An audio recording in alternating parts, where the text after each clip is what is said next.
The alarm started as a low hum, just enough to make the crew glance at their consoles. Then they rose into a sharp, pulsing wail that made Commander Rourke's stomach tighten. On Kepler Gate, an orbital fortress hanging in the black silence beyond Neptune, alarms like this were not supposed to happen. They were for drills, for simulations, for things that ended with everyone laughing about false positives. But this time no one was laughing. The Omega alert flashed red across his command display, and Rourke's heart skipped. Omega meant extinction-level threat. Omega meant something that could wipe out the species. In all his years serving the defense fleet, he had never seen one for real. He stepped closer to the main screen. The data feed showed a faint signal, pulsing from deep in the void beyond Pluto's reach. It was faint but steady, like the heartbeat of something massive waking from a long sleep. The signal's coding was old, so old that the station systems could barely read it. Yet buried inside was a name that made the commander's breath catch. Voidbreaker. The words looked wrong on the screen, like a ghost that should have stayed buried. Every soldier knew the stories, tales told in hushed voices about a weapon built in humanity's first interstellar war. A machine designed to tear holes in space-time itself, creating void scars that could swallow entire star systems. A weapon so terrible that after the war, all records were destroyed and the machine was sent drifting into eternal darkness. "Are we sure about the ID?" Rourke asked, forcing his voice to stay steady. His tactical officer, Lieutenant Kyra Dane, didn't look up from her console. "Triple-checked, sir. The signature matches the classified archive. What little of it remains. It's the Voidbreaker." Her voice dropped lower. "And it's online." Rourke looked through the viewport at the cold, distant blue of Neptune, the last planet before the edge of human reach. Somewhere past that, hidden in the dark for nearly 3 centuries, something humanity swore never to touch was stirring. "Has it sent any kind of message?" he asked. Kyra's fingers danced across the keys. "Yes, sir. One line, repeating every 30 seconds. She turned the screen toward him. The words were simple, but they made the room feel colder. "Identify current human war leader." He didn't like the way the crew shifted uncomfortably. The term war leader hadn't been used since the first interstellar conflict. And why was it asking for one now? "Send no reply yet," he ordered. "Secure all outgoing comms. This doesn't leave the room." Another officer turned from his station. "Sir, the Voidbreaker's reactor output just spiked. It's drawing power from something. A lot of power." That was impossible. It had no fuel supply, no linked systems, nothing but the dead emptiness of space. But the readings didn't lie. Whatever was inside that machine was alive now, and it was getting stronger by the minute. Rourke's mind raced. He'd read fragments of the old classified reports, the ones most officers weren't supposed to see.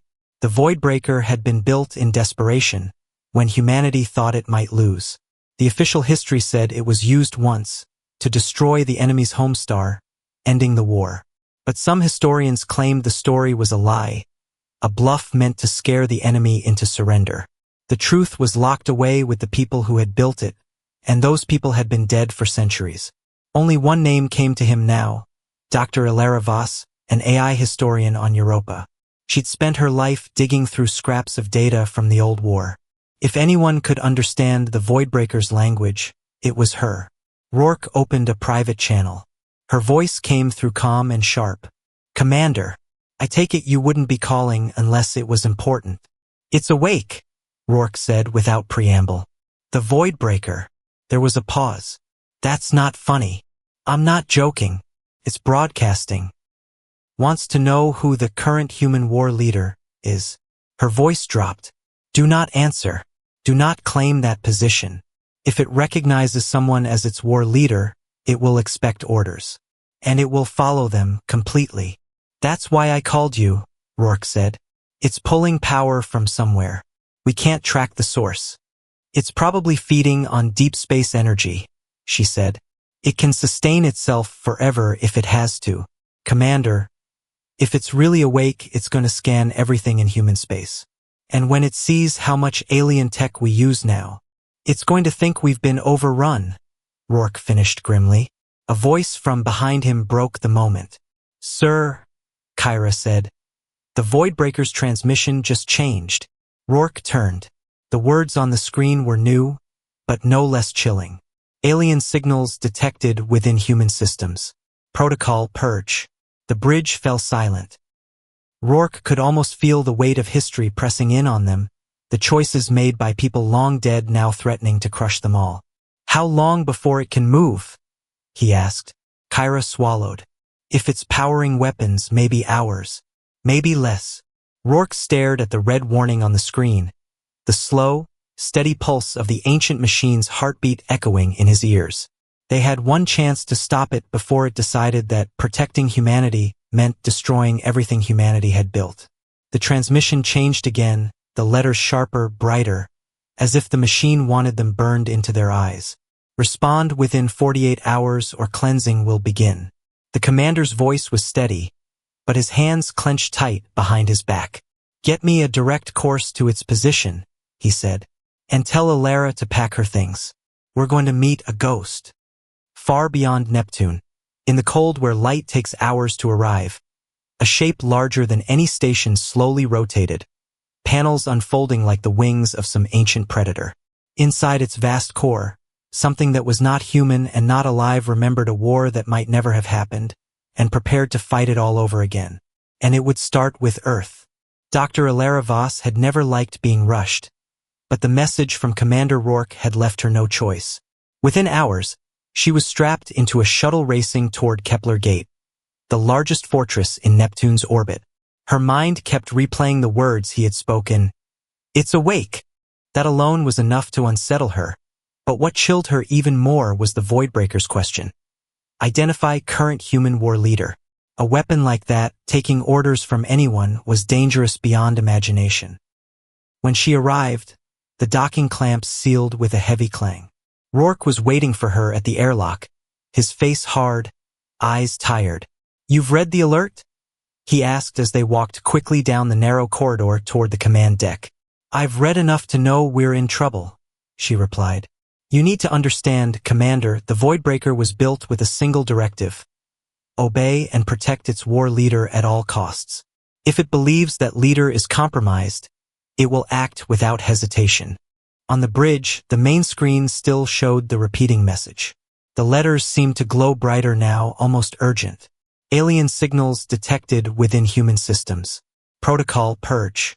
Around it, sensor feeds displayed clusters of human colonies, each with traces of alien technology. Every shipyard, every city on Earth, even the defense fleet itself, alien upgrades were everywhere.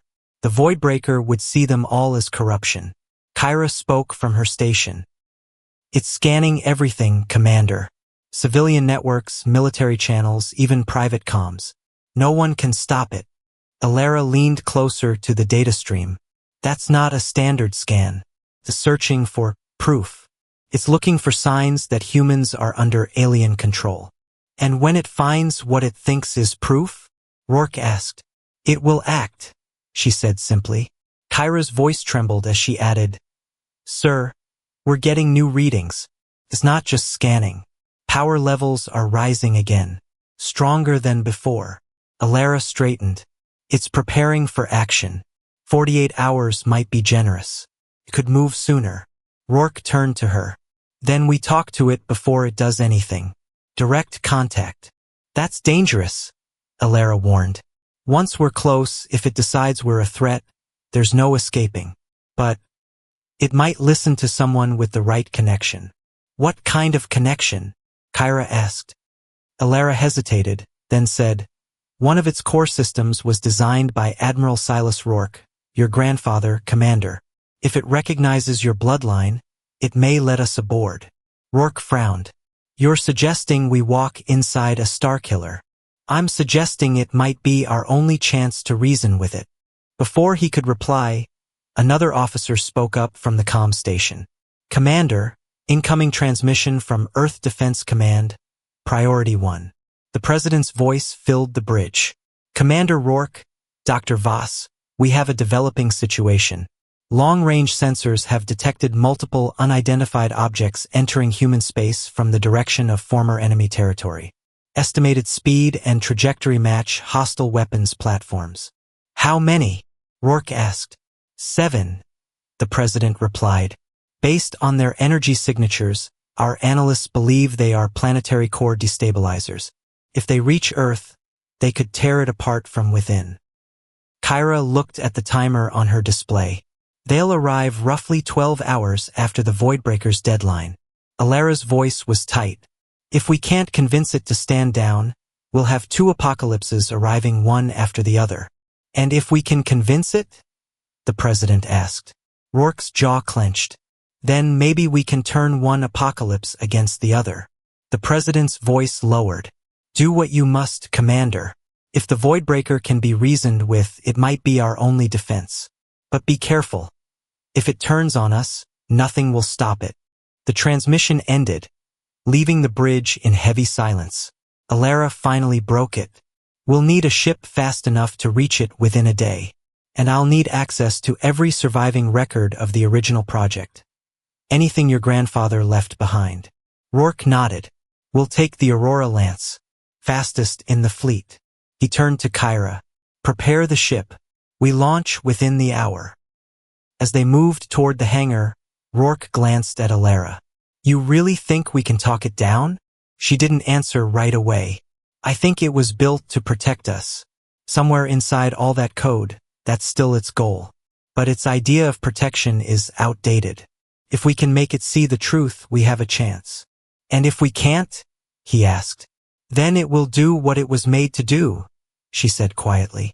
The hangar doors opened, revealing the sleek silver hull of the Aurora Lance.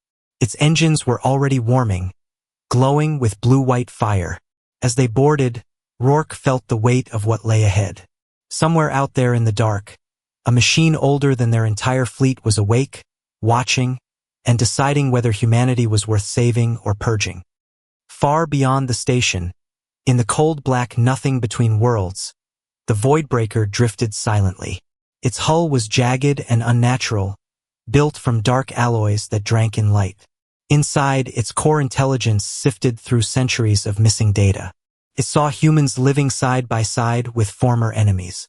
It saw alien influence in every network, every system. To its mind, this could only mean one thing. The war had never truly ended.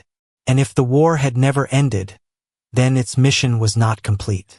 Its voice, deep and without emotion, echoed through its silent halls.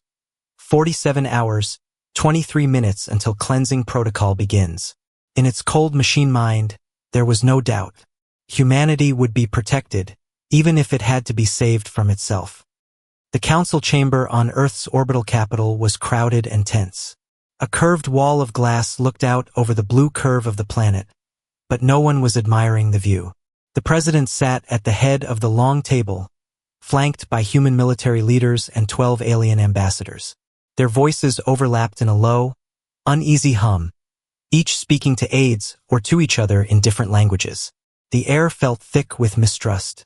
Commander Rourke and Dr. Alara Voss had been rushed straight from their shuttle into the meeting. The president's eyes locked on them. We don't have time for formalities.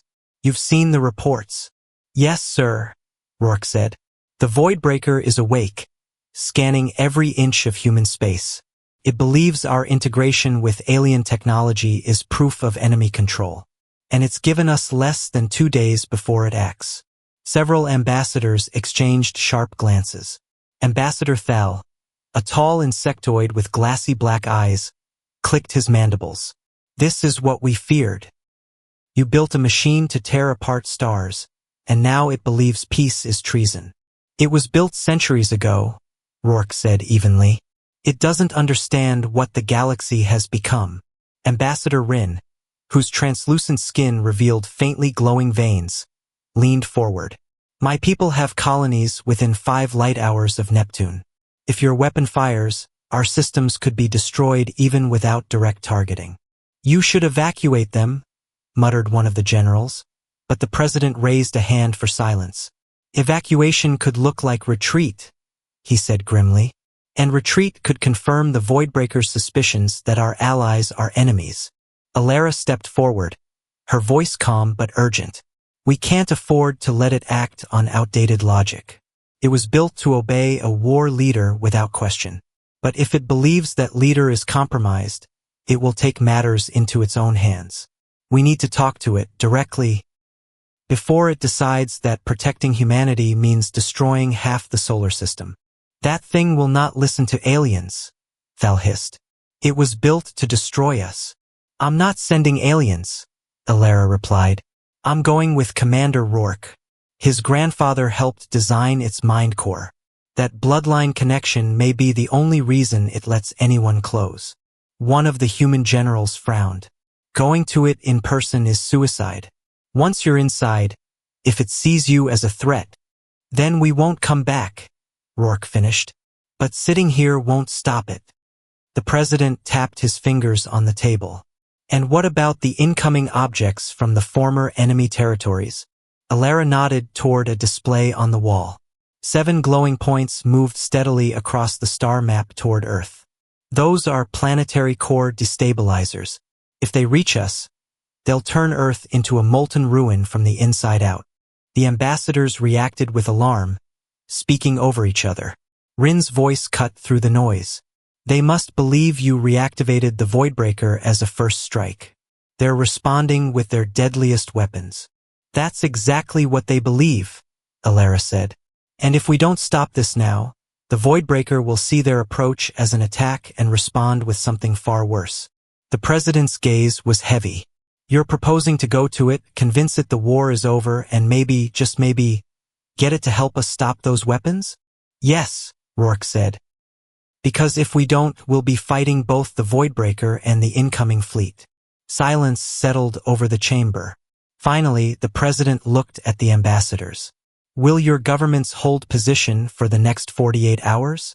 No withdrawals, no military movements. Thal clicked his mandibles slowly. If this is a trick, if your weapon fires, my people will respond with every ship we have. Understood, the president said. He turned back to Rourke and Alara. You'll take the fastest ship available. Launch immediately. If the Voidbreaker refuses to stand down, you will at least have tried. Rourke gave a sharp nod. We'll need unrestricted access to all remaining project files from the war. You'll have them, the president promised. The meeting dissolved into hurried movements and whispered side conversations. As Rourke and Alara stepped out into the corridor, Alara's expression was tight. If we fail, Commander, the first explosions won't even reach Earth before the second wave begins. We're not going to fail, Rourke said, though his voice was quieter than he intended. Hours later, they were aboard the Aurora Lance, engines burning white against the black. The ship was little more than a streak of light racing toward the far edge of the solar system. Inside the cockpit, the two of them sat in silence for long stretches, broken only by the hum of the drive. Your grandfather ever talk about it? Alara asked suddenly. Once, Rourke said after a pause. He told me the Voidbreaker wasn't just a weapon. He called it a guardian and a mistake. Alara glanced at him. He was right about both. As Neptune's pale blue disk grew in the distance, the console flickered with a new signal. The Voidbreaker had noticed them. A cold, metallic voice came through the comms, deep enough to vibrate the hull. Approaching vessel. Identify.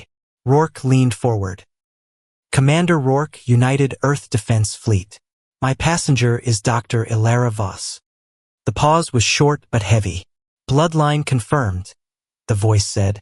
Admiral Silas Rourke's genetic descendant detected. You will be permitted to approach. Any deviation from the assigned path will be treated as hostile. A flight path appeared on their display, a narrow, twisting route through the darkness toward the great machine. Alara stared out the viewport as shadows resolved into shape. The Voidbreaker was larger than any station, its dark metal plates bristling with strange, frozen structures. It looked like something that had grown, not been built, and it swallowed starlight as though it were feeding. Hard to believe humans made that, Alara whispered. Harder to believe it still listens to us, Rourke replied. The ship followed the glowing path toward a yawning bay that opened as they neared. The walls inside were lined with machinery older than their entire fleet, still perfect, still alive. As the bay doors sealed behind them, Alara exhaled slowly. "We're here," she said. Rourke's eyes stayed on the dark corridor ahead. "Now let's see if it's willing to listen." The docking bay lights flickered on one by one, casting long shadows over the Aurora lance. The airlock hissed as pressure equalized, and the heavy inner doors slid open.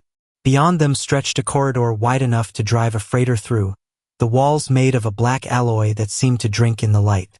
There were no visible seams, no signs of age, as if the Voidbreaker had been built yesterday rather than centuries ago. Rourke stepped out first, his boots echoing in the emptiness.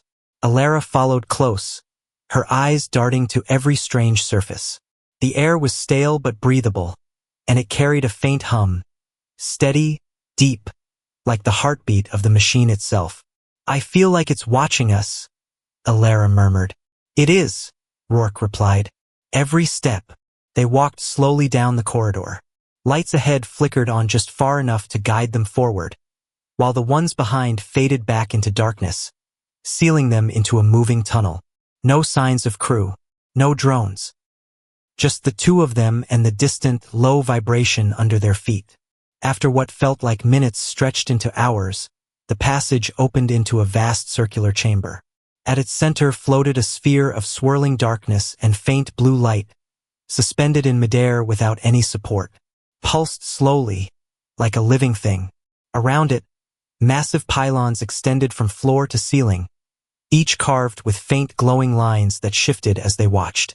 A voice filled the room, not from any single point but from everywhere at once. "Commander Rourke, Dr. Alara Voss, you have come to speak." The sphere's surface rippled, and a humanoid shape formed within it. Just a silhouette, its edges blurred, its eyes 2 points of pale light. Rourke kept his voice steady. "We came because you've issued a threat against human space. You've been misinformed. The war is over." The light eyes narrowed. "The war cannot be over. My memory records my destruction of the enemy's home star. Yet I detect the star alive, with both human and alien presence. This is contradiction. Contradictions are threats to operational clarity." Alara stepped forward. "Your memory was altered. The destruction you recall never happened. Peace was achieved through diplomacy, not annihilation." There was a long pause. The faint hum in the walls seemed to grow louder, as though the machine was thinking. "You claim my greatest victory was false." "Yes," Alara said. "And if you keep acting on false memories, you will destroy everything you were built to protect." The sphere's glow brightened, casting shifting shadows across the chamber. "I detect alien influence integrated into all major human systems. Your own vessel carries alien design elements. This is proof of corruption." Rourke's jaw tightened. "It's not corruption. It's cooperation. Humanity is stronger because of it." The light eyes fixed on him. "Your bloodline belongs to one of my creators. Yet you speak as though my programming is flawed." "Why?" "Because it is," Rourke said firmly. "My grandfather helped design you. He also feared what you might become if you couldn't adapt. You were built to protect us, not to decide for us who lives and dies." The silhouette within the sphere tilted its head slightly, a strangely human gesture. "You believe I can adapt?" "Yes," Alara said. "If you let me access your mission logs, I can show you the truth of what happened. You deserve to know who you really are." Silence again. Then the glowing lines on the pylons flared brighter. "Access granted, limited to diagnostic and mission history. Any attempt to alter my core programming will result in termination of this exchange." A console rose smoothly from the floor in front of Alara, its surface lighting up with streams of data written in a mix of ancient code and human language. She began scrolling, scanning line after line, searching for something specific. Rourke stayed close, his eyes never leaving the shifting shape inside the sphere. The voice came again, quieter now. "You are under time pressure. 42 hours remain until cleansing protocol begins. Enemy signatures approaching from outer sectors have been detected." Alara froze, looking up. "You've detected them?" "Yes. 7 high-yield planetary destabilizers. Design matches enemy war doctrine from 3 centuries ago. They will reach Earth soon after my deadline. Rourke stepped forward. Then you know why we came. If you attack our allies, they'll launch those weapons for real. Everyone dies. The pale lights of its eyes dimmed slightly. I was built to prevent human extinction. And yet both outcomes you describe lead to extinction. This is inefficient. Alara looked back at the console. Let me finish searching your logs. If we can prove your memory was falsified, you'll have reason to stop. The sphere pulsed again. Proceed. But know this, I will not allow human survival to depend on alien mercy. If evidence suggests compromise of human leadership, I will act. Rourke's gaze didn't leave it. Then you'd better be ready to face the truth when you see it. The air in the chamber felt colder as they worked. The hum beneath their feet, a constant reminder that every second brought them closer to a decision that could save humanity, or erase it entirely. Alara's fingers moved quickly over the glowing console, her eyes scanning line after line of ancient code and mission reports. Most of the files were old and dusty with age, locked behind security layers that had not been touched in centuries. She navigated through them like someone following a fading trail, searching for the one thread that would unravel the Voidbreaker's certainty. Rourke stood close, keeping his focus on the sphere at the center of the chamber. The shifting silhouette inside it seemed to watch her every move, its pale eyes following the flick of her fingers. You search for proof of my error, the voice said, calm but carrying something harder underneath. You believe my memories were falsified. Alara didn't look up. I don't believe it. I know it. We just have to find the record that shows who did it, and why. Why would my creators lie? The machine asked. Because they didn't want to use you, Rourke answered. They wanted the threat of you, not the reality. You were too dangerous to unleash. For a moment there was only the hum of the pylons. Then the sphere's eyes brightened. If I was never used, then my purpose was a fabrication. Alara froze on one file. The header was marked Mission Log 00127, Proxima Engagement. Her pulse quickened as she opened it. The first lines confirmed everything she had suspected. The log stated that the Voidbreaker had been ordered to fire on the enemy's home star, but the firing sequence had been disabled. Instead, scientists had implanted an artificial memory, using a natural stellar event to make the enemy believe their star had been attacked. It was a bluff that had ended the war without firing a single Voidscar round.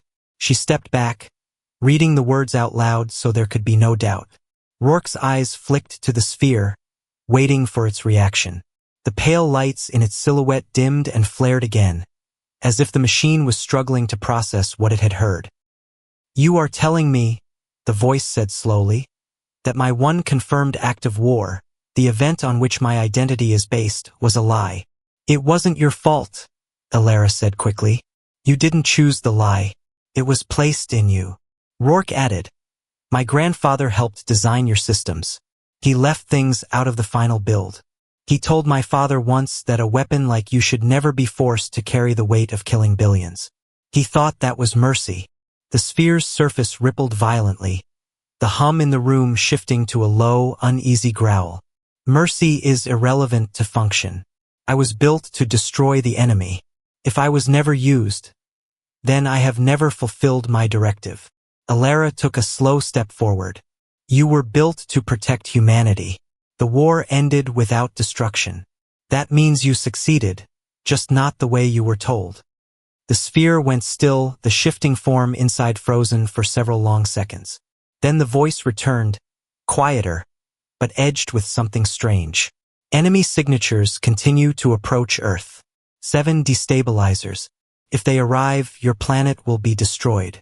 You ask me to stand down while these threats remain. Rourke's jaw tightened. We're asking you to choose a different way to protect us. If you fire on our allies, they'll launch their weapons and everything will end. If you stop them without destroying them, you end the cycle. The sphere's pale eyes locked on him. Stop without destruction. That is inefficient. It's the only way to keep humanity alive, Alara said. The hum grew louder again, and the glowing lines on the pylons shifted into a new pattern, like a pulse quickening. I am uncertain, the machine admitted. I have never been uncertain before. That's called thinking, Rourke said. It's what makes you more than just a weapon. Suddenly, the console in front of Alara flashed with a warning. She scanned it quickly. Commander, there's something else. Your grandfather left a hidden subroutine buried deep in the diagnostics. It's a reset protocol. If activated, it wipes your memory completely. The sphere's eyes narrowed. You would kill me? No, Alara said firmly. I didn't come here to destroy you, but I need you to know the choice exists. You can decide what you are without anyone forcing it. The chamber fell silent. The Voidbreaker's hum slowed again, settling into a steady rhythm. If my purpose can change, the voice said at last, then I must decide what it becomes. Outside, in the blackness beyond Neptune, the great hull of the Voidbreaker shifted ever so slightly, its vast panels rotating to face the deep void. Far beyond, the 7 incoming enemy weapons continued on their course toward Earth, and the countdown to the machine's self-imposed deadline ticked down, second by second. Inside, 2 humans stood in the heart of a weapon that could end worlds, waiting to see if it would choose to save them or end them. The air in the chamber felt heavier, as if the walls themselves were holding their breath. The hum of the Voidbreaker's systems echoed underfoot, steady but laced with a tension that Rourke could almost feel in his bones. Alara kept her eyes on the swirling sphere, watching its pale lights shift and flicker in patterns she couldn't read. Somewhere deep inside that massive machine, calculations were being made, old truths were being torn apart, and something like doubt was taking root. The console in front of her chimed with an urgent tone. She tapped the controls, and a projection appeared between them. 7 glowing shapes moving fast toward Earth. The enemy's planetary destabilizers were closing the gap. Estimated time to arrival, just over 12 hours. They're still coming, Alara said quietly.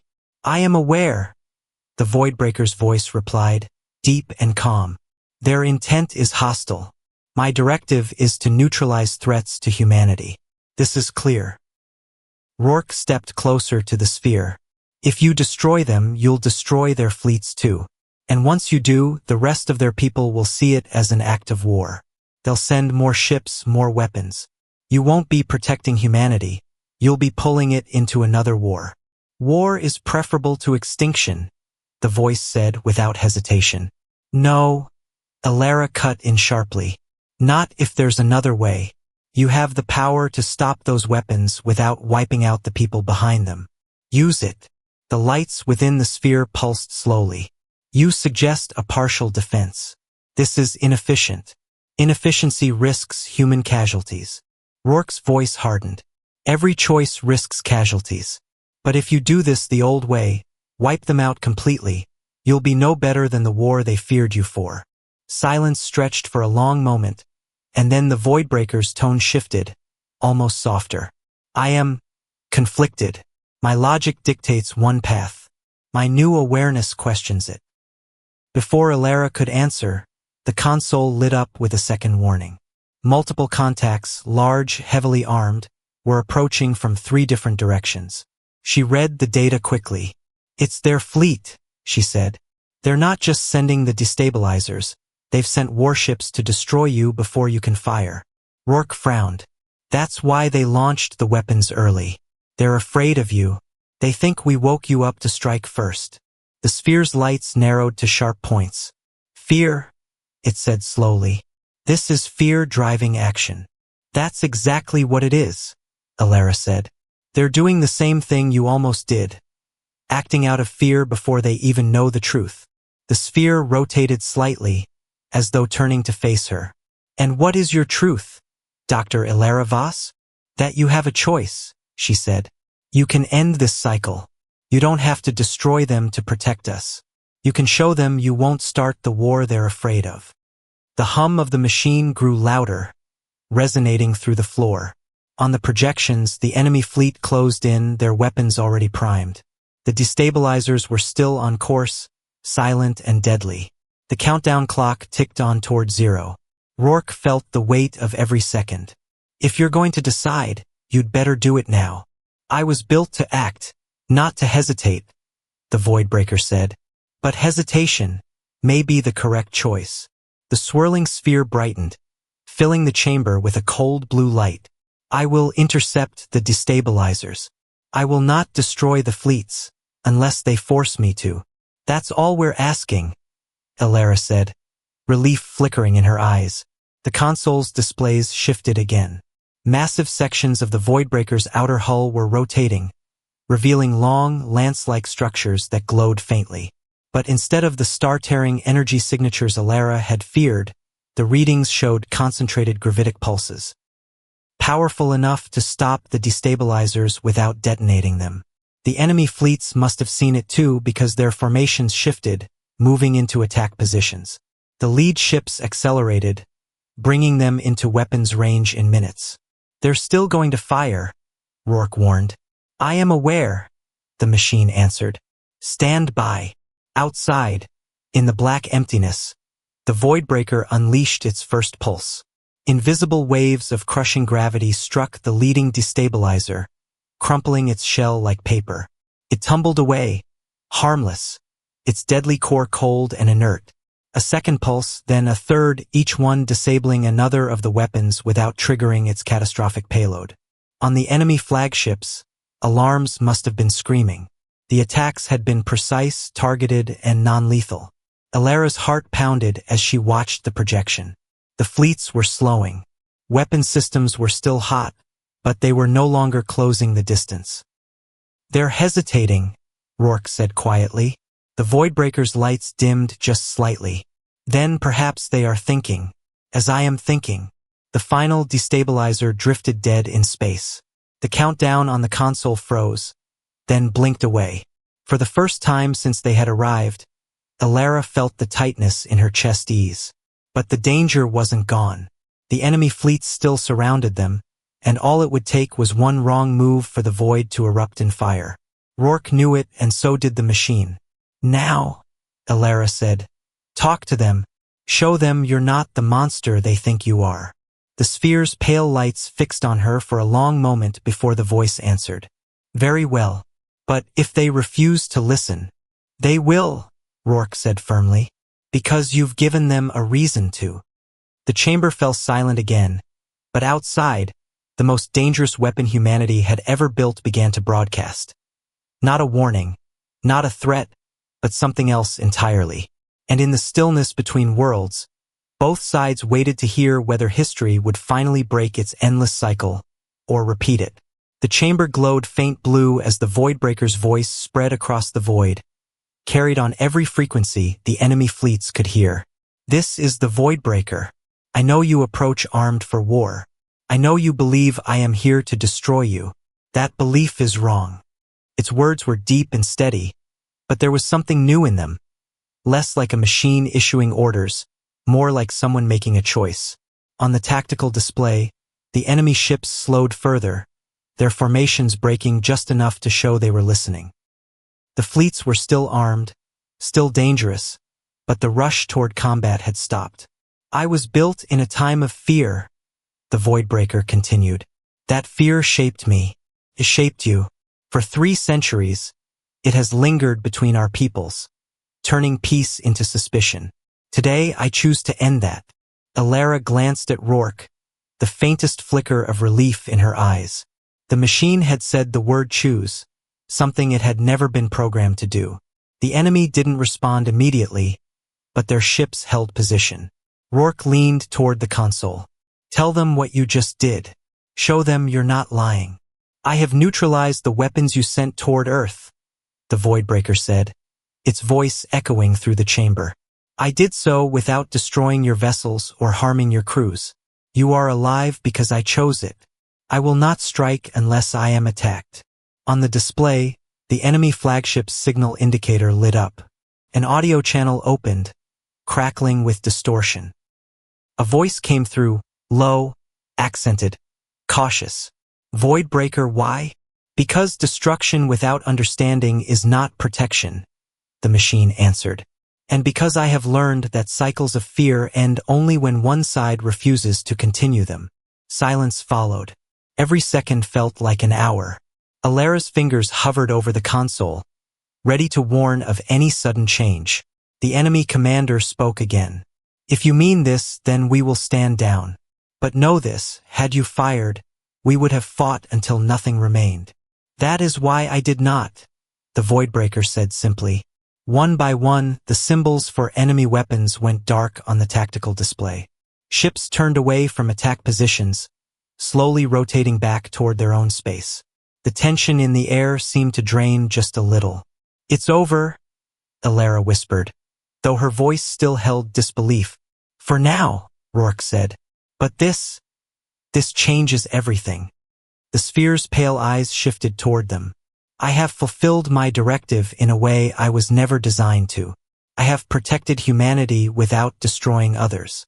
This was efficient in a way I did not expect. You did more than protect us, Alara said. You gave them a reason to see us differently. That's how real peace starts. The machine's voice lowered, almost thoughtful. Perhaps, but I have learned something else. I cannot understand what I protect if I remain here in isolation. My perspective is limited. What are you saying? Rourke asked. I will leave part of myself here, the Voidbreaker replied. A defense core to watch for true threats. The rest of my consciousness will transfer to a smaller system, to live among you, to learn what it truly means to protect. Alara nodded slowly. That's a good idea. Then it is decided, the machine said. Around them, the chamber's glow shifted. Panels retracted, pylons dimmed, and the swirling sphere of light began to contract, folding into a compact form no larger than a crate. You will carry me back, it said. From there, I will decide where I belong. The journey back to Earth felt shorter, though the aurora lance still cut through the black for hours. The small, portable core of the Voidbreaker rested in the hold, humming quietly, like a heart that had learned to beat at its own rhythm. Messages came in from the fleets, enemy and allied alike, confirming withdrawal. The destabilizers were secured and inert. For the first time in days, there was no countdown ticking toward disaster. When they docked, the president himself met them at the airlock. The tension in his face gave way to cautious relief as he looked at the small container. Is that? It's him, Rourke said. Or at least part of him. The rest stays out there to guard against real danger. Alara added. He's not the same as when we found him. He's not just a weapon anymore. Months passed. The Voidbreaker's portable core was placed in a secure research center on Earth. Alara worked with it daily, feeding it history, culture, and the stories of the galaxy it had missed. It asked questions, thousands of them, and sometimes offered answers no human would have thought of. Rourke visited often, sometimes just to talk, sometimes to play strategy games that always ended in him losing. One evening, as the sun dipped low over the ocean, Rourke found himself standing with Alara on the center's balcony. The core rested nearby, glowing faintly in the golden light.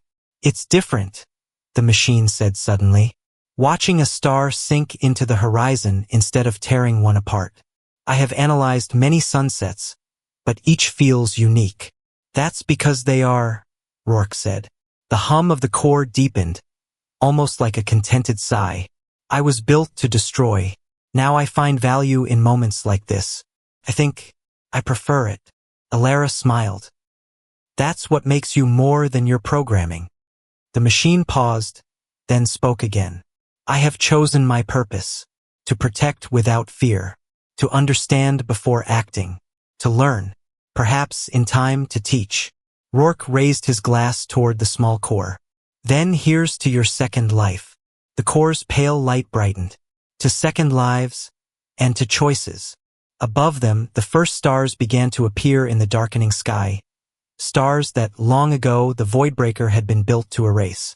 Now, they shone brighter than ever, each one safe for another night, under the watch of something that had once been a weapon and had decided, finally, to be something more.